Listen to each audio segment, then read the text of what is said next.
आज हम ज्योतिष को आगे बढ़ाते हुए कुंडली का जो D1 चार्ट होता है, उसका जो 5वां भाव होता है, उसके बारे में बात करेंगे।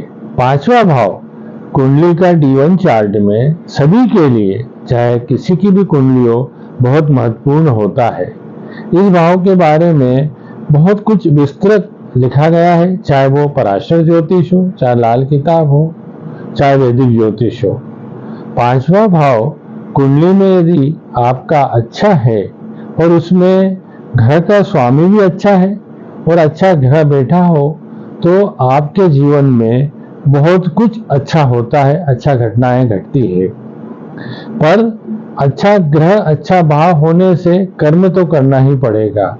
कर्म आपको करते रहना है, तो वो भाव अच्छे से फलित होता है।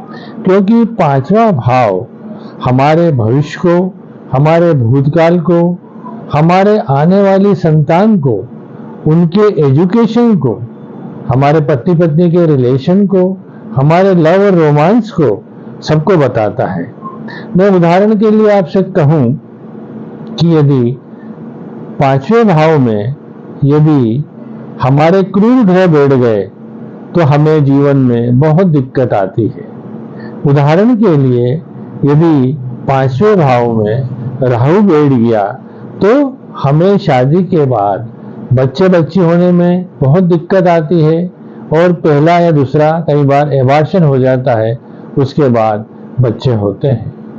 यदि राहु ज्यादा स्ट्रांग है और 25 डिग्री से ऊपर है, तो हम गलत चीजों में उलझ जाते हैं। गलत से मतलब है कि हम कोई नशा करने लग जाते हैं, हम जुआ सट्टा या गलत कामों में अपने आप को उलझा लेते हैं।